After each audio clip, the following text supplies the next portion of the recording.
Have you started a loyalty program for your small business yet? If you haven't, not only are you potentially losing the opportunity to lock in your customers' loyalty for life, but you're also potentially leaving hundreds of thousands and even millions of dollars on the table. Right now, I'm in the middle of a 30-day challenge to post a video on YouTube every single day. And since my channel happens to be about helping small businesses turn their business around, I'm focusing on loyalty programs. Today is day 3 of the challenge. And for the last 2 days, on day 1, I posted about how the airlines and hotels use loyalty programs to lock in their customers' loyalty and reward them for coming to them often. Yesterday, I talked about Starbucks, which applies to restaurants. I showed how Starbucks basically makes roughly $200 million a year from their loyalty program that basically never gets used. And it's just one part of their loyalty program. There's actually 3 parts of their loyalty program. But that was yesterday's video. Today's video, what I want to talk to you about is how the entertainment industry uses loyalty programs to bring people back again and again. My name is Erica T. Barton, and I am a market financial feasibility researcher by night, which means I study businesses. And in the daytime, I'm a flight attendant, which means I fly and go see those businesses in person. It's a very good combination. In today's video, I want to talk to you about Dave & Buster's and Chuck E. Cheese and how these 2 different business models use loyalty programs that are very, very similar. In Dave & Buster's, they're basically using 3 types of loyalty programs that I'm going to discuss. Chuck E. Cheese is using one and currently launching a second loyalty program right now, which we will also discuss. But finally, I'm also going to analyze the Chuck E. Cheese business, just like I would do for a lot of other markets, because Chuck E. Cheese obviously is a struggling business these days, and kind of give you an idea that might help your business as well, because maybe your business is stuck in the rut that Chuck E. Cheese is in. Hopefully, it can kind of inspire you to think about your business a different way. First, I want to tell you a quick story. A few months ago, I hurt my hand while I was flying and ended up being put on workers' comp. And I've been sitting at home pretty much ever since, which is why I'm doing the 30-day challenge. I got nothing else to do and I'm bored other than research. Anyway, because I hurt my hand, I had actually started going to the physical therapist's office. This physical therapist office I go to has a lot of young PT people in there because they're coming from the college and they go to this place and they get trained up by the professional doctors that are there. So I see a lot of very young physical therapists there. A couple weeks ago, one of my favorites was massaging my hand. The reason he's one of my favorites is because he's very easy to talk to. He's a very young guy, already in college, maybe a year or 2.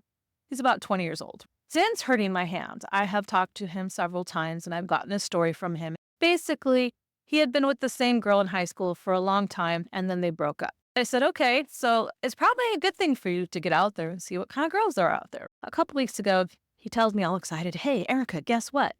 And I said, you're dating. And he said, yeah. And I said, wait, you're dating as in boyfriend, girlfriend, or you're dating as in you're going on a first date? And he said, I'm going on a first date. I said, oh, where are you going to? And dead serious, he says, the arcade. And I just looked at him and I went, you are so young. This right than me and I both just started laughing. And he was like, why? Why do you say that? And I said, because adults don't go to the arcade on their first date. They go to dinner. And he said, well, we're going to round 1. And I was like, oh, they have a round 1 here in Chicago? I'd never noticed because Chicago is so big. And he's like, yeah. So round 1, although I haven't seen one here, I have seen one in Dallas. It's basically like an arcade and a bowling alley and someplace to eat as well. And they're usually huge. He said, okay, I guess I can understand that. But still, adults don't go to the arcade on a first date. They go out for dinner. At that point, one of the other physical therapists that was in the office said, hey, that's not true.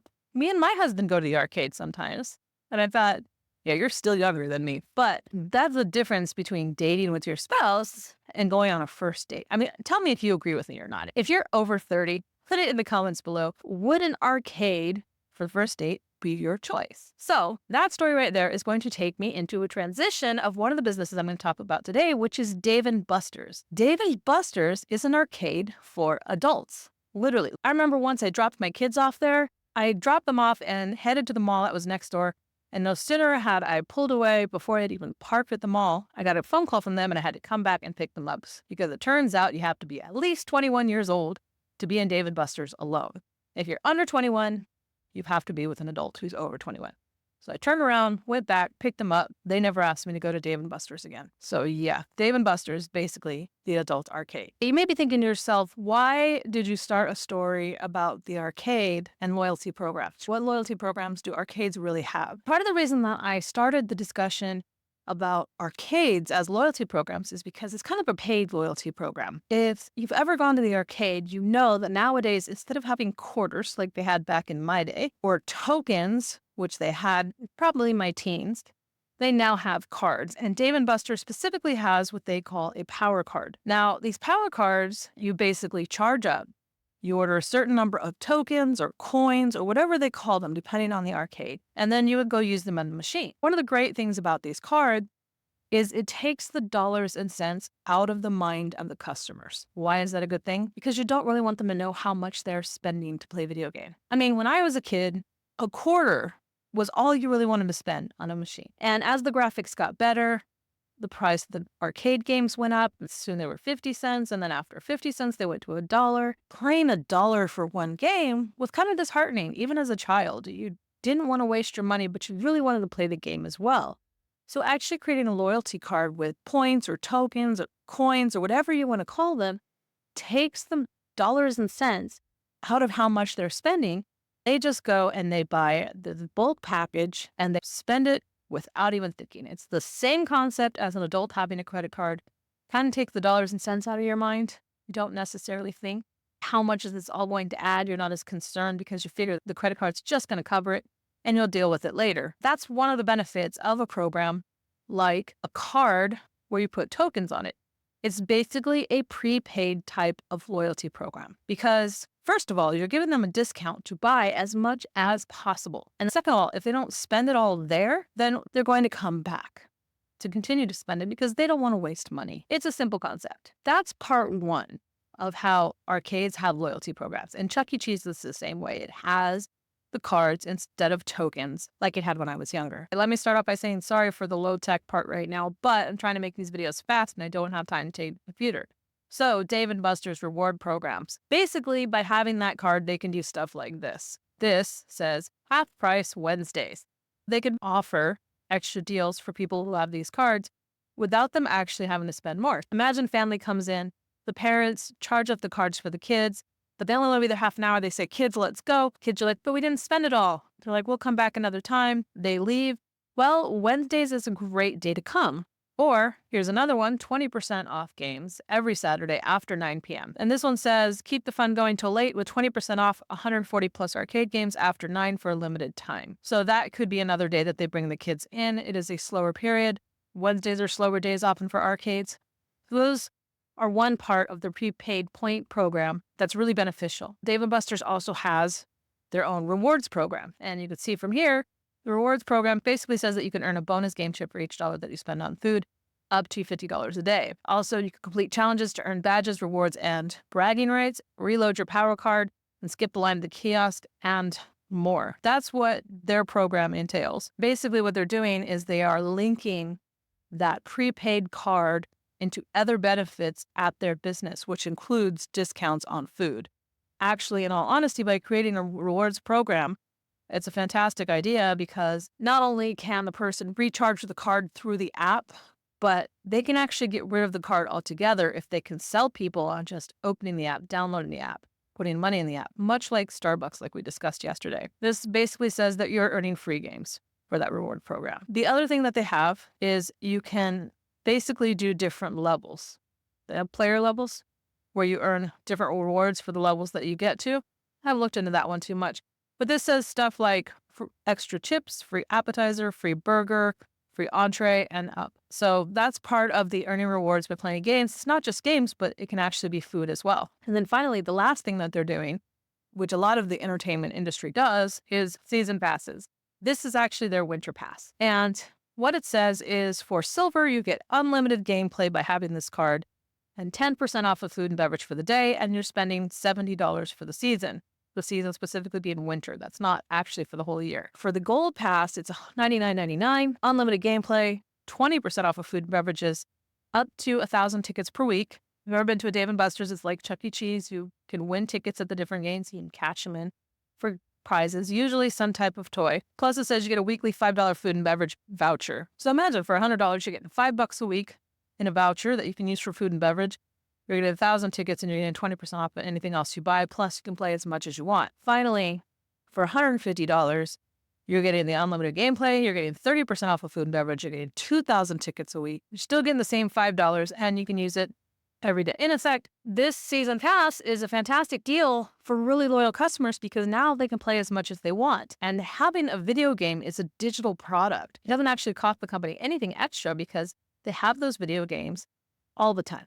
It's one of their biggest draws for the business. For if you've ever been to a theme park, you've also seen that they have season passes. And a lot of their season passes, it's the same thing. You get a discount on food, you might get a discount on parking, or you might pay extra for the parking, but you get a parking pass. Sometimes you get a discount on merchandise.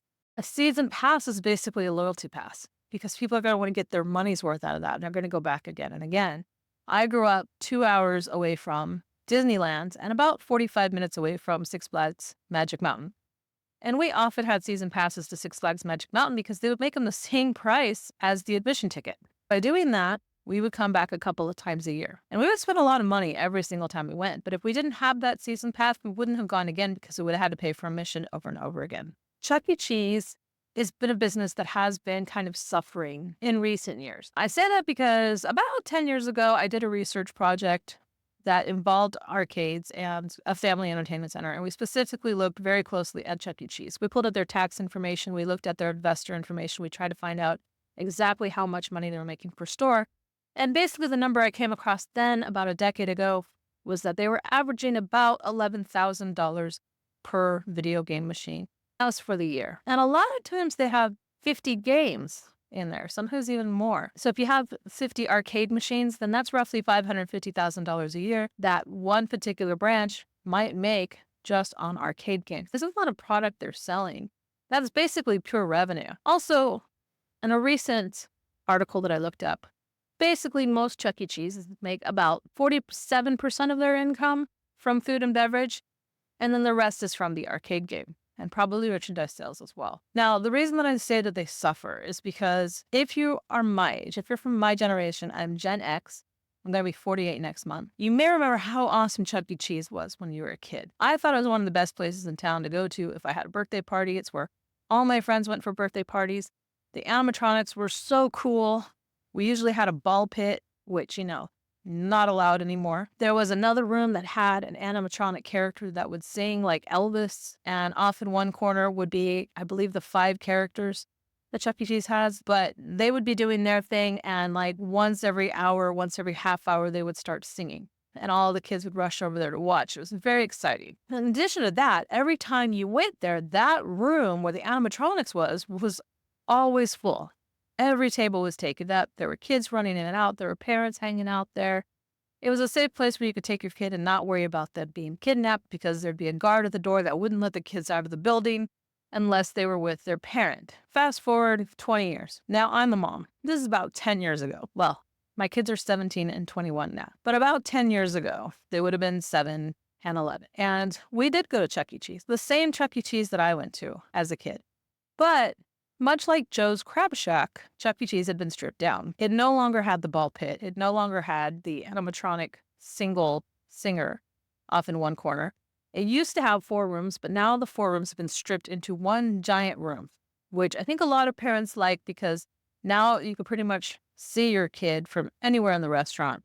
Whereas before, when I had different rooms, you were constantly running around trying to see where your kids were in that place. You didn't want them to get in trouble, even if you didn't want to watch them. As good of an idea as that sounds, it's kind of taken some of the stuff that appeals to kids nowadays out. Like, first of all, one of the mistakes that Chuck E. Cheese is making is that they're not updating their animatronics. And when we were kids, it was really cool. But if you think about what we had as kids when we were 10 years old, like I said, if you're in my generation, our cartoons were stuff like She-Ra and He-Man, which, I don't know about you, I loved. There was Beverly Hills Teens, there was Thundercats, there was Donald Duck. Our cartoons were very two-dimensional. The storylines were very basic. They tried to make them very interesting for us, and we thought they were fantastic. And I remember trying to get my kids to watch some of that years later, and even years later, I was like, what did I like about this? Well, there wasn't really anything else. If you were a kid and you wanted to watch cartoons, that's what you watched. And in the same way, there wasn't a lot of options that fascinated young children when we were kids. In my town, there was mini golf, which had an arcade. And there was Chuck E. Cheese, which had an arcade.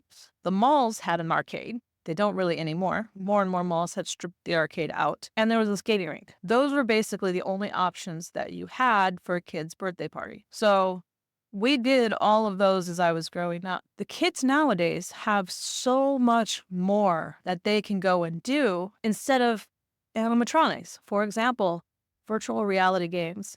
That's the thing. I have literally taken my youngest son to a virtual reality arcade and sat there on the couch and watched him with the visor on, just running around in circles in this little box, being amused. I thought it was funny. I didn't have to go anywhere. I pulled my book out.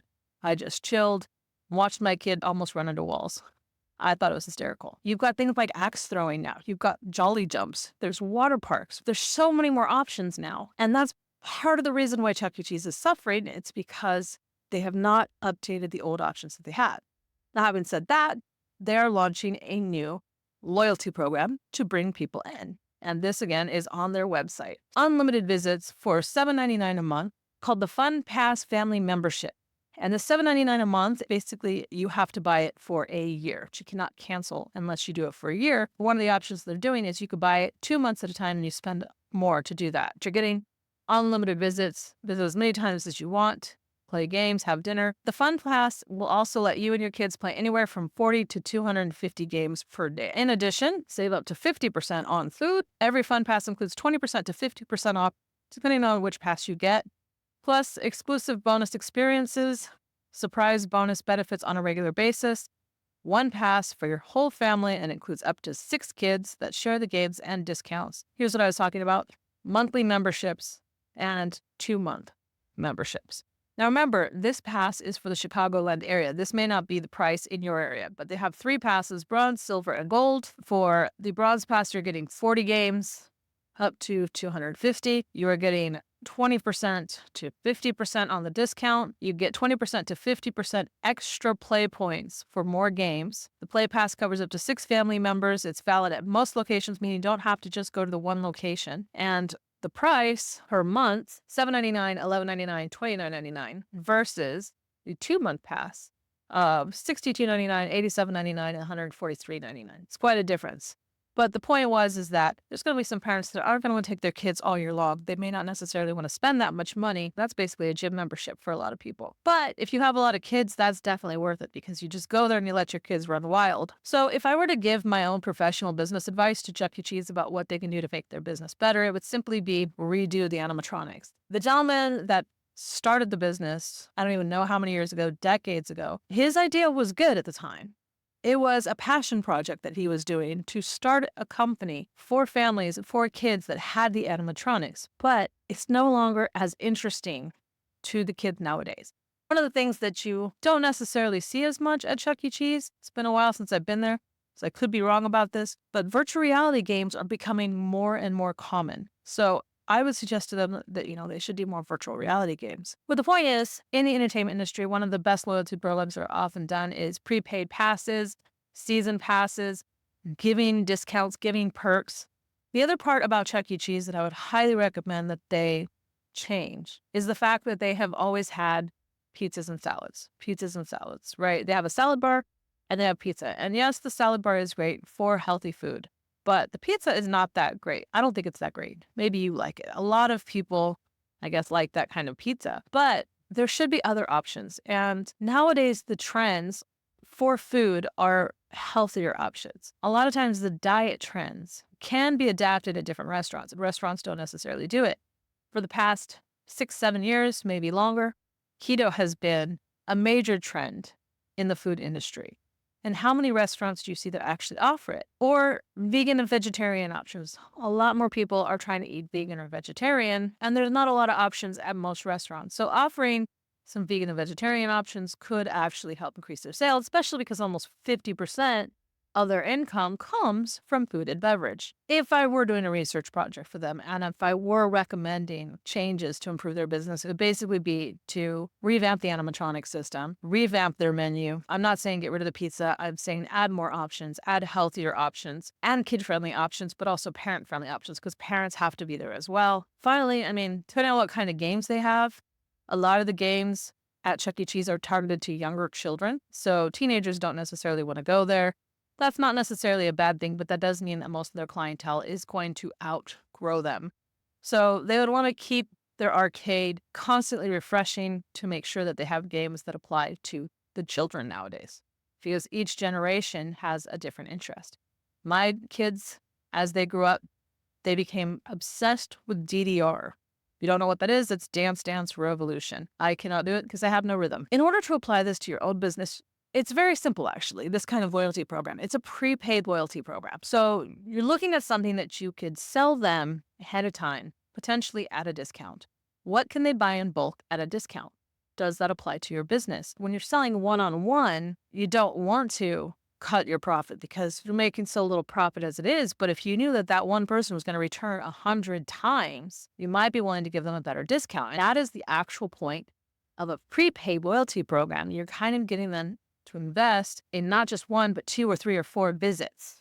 And if you're getting them a season pass, you're getting them to invest in visiting your business month after month for at least a year, or whatever the season is that you dictate. Like I said, Dave & Buster's is doing a winter pass because the winter season is very likely their slow season. Even though it is a place for adults, a lot of adults take their kids there. So when those kids are in school, the parents aren't necessarily thinking of going there. That's the lesson for today. Loyalty program number 3. Tomorrow I will do a 4th one. In the meantime, if you have any questions or comments, please put them in the comments below. I will always try to answer questions within 24 hours of any video going live. So if you want the opportunity to talk to me before I have too many subscribers and can't answer questions, please make sure to hit that subscribe button, hit the notification bell so you get notified whenever a new video comes out, and you can ask me questions. I really want to help as many businesses as possible, turn things around, make their businesses better. And if you like this video, if you want to help me promote the message of how to make your business thrive instead of just survive, please share it with somebody who runs a business, whether they're a manager or a business owner or somebody thinking about starting a business. It's always my hope that I can really help more people just make this country better, because what would this country be without small businesses? Anyway, thank you guys for watching, and see you in the next video.